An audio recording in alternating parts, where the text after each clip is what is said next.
Hi, taking this video from my car because it's too loud inside and it's too windy outside. I interviewed my mom and my grandma. When they began working, my mom said it was great. She was 16. Her boss was a black lady. It was her best friend's mom, and she was selling office supplies. So she got to put the skills that she learned in school, like accounting, into play. She got to set up ledger systems for people.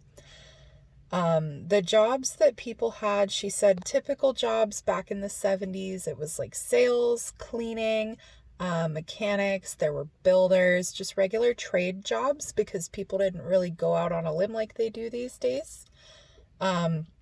Very gender specific things, only it was the 70s, so a lot of women were coming outside of the home, and that was unheard of, I guess, at that time, which is funny because a lot of people are working from home these days with everything going on, and even before that, working from home is like the dream for so many people. It's almost like we're reverting, but people really loved their jobs. So mom and grandma both said everybody was really gung-ho about their jobs. They loved what they did. They were really committed to it. They just were very, very excited to be there. There was none of the, oh, well, I hate this place. I don't want to do this. This is terrible. I wish I were anywhere else. There wasn't any of that then. People got into a job and they stuck there. They really enjoyed it. When I asked about different diversity, if any was apparent or if there were any different ethnic groups, my grandma worked as a teacher, and when she was working as a teacher, there were a few other people. I think she said the principal and one other person, African American, as well as a few students, but for the most part, everybody was white.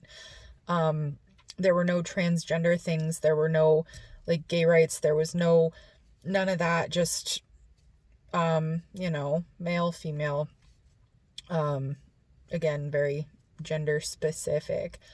The technology that they used was none. They didn't have it. They didn't have computers. They didn't have cell phones. They didn't have the ability for the instant gratification and the instant means of communication that we have these days.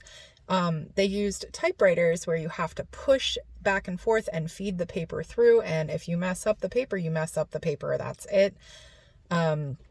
Rotary phones. They said everything was manual. There was no such thing as email. Only landlines.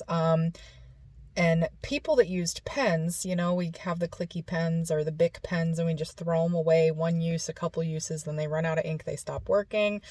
People used their pens and replaced their pens, and that was my mom's favorite thing about her job was the color of all of the pens that were available. But not much diversity was there, and so both of them said, a lot of Spanish people. So we live in Sarasota, and there's a very large Spanish population here, and that was not the case back then when either of them started working. It was just a lot of, for lack of better terms, a lot of white people and men that had jobs that women did not do, a man's job back then. But other than that, it was pretty typical stuff. They said everybody loved their jobs, and I think it was a pretty interesting thing. They held on to things.